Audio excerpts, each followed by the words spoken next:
لەوانەیە زۆر لە خەڵک وا تێگەیشتی بیتن کە ئەو بەیانەی دوێنێ ئەنجومەنی وەزیران سەرڕای دەستخۆشی لە مامۆستایان و لە خەڵکی نوێژکەر وا تێگەیشتیە کە ئیدی مزگەوت دادەخرێت لە مانجی ڕەمەزان ناکرێتەوە.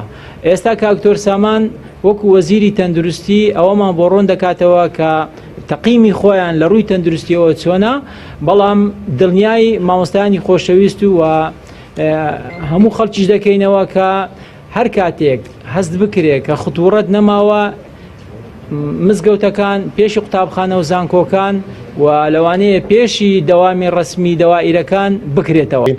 بەردەوام تا ئەمڕۆژ لەسەر هەوڵی ئەوەن کە ڕێکاری پێویست بگیرێتە بێست کە پابندبوون بە هەندێک ڕێنمایی تەندروستی بکرێت بۆی لە هەمان کاتدا مامۆستایانی ئاینی و هاوڵاتیانی خۆشەویستیش بگەڕێنەوە سەر ئەو حالەتەی کە هاوشێوەی دۆخی ئاسایبی. بەڵام ئەمە پێویستی بەکاتە بۆیە دڵنیاتان دەکەینەوە هیچ ڕێکارێک یەکجارەچی نییە، هیچ ڕێکارێک بەردەوامی تا کۆتایی نییە، پێویستی بە ماوەیەکەیە وەکو دەبینن ئەمڕۆکەش قەدەغەی هاتچۆ تا سەری مانگێکی پێنج درێژ کراوەتەوە.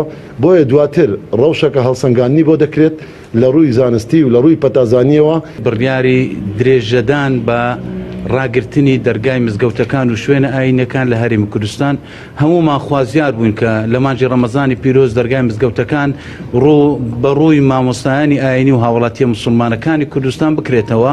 بەڵام بەداخەوە ئەو بارودۆخە تەندروستیە وای کردکەوە درێژە بەو بڕیارە بدرێ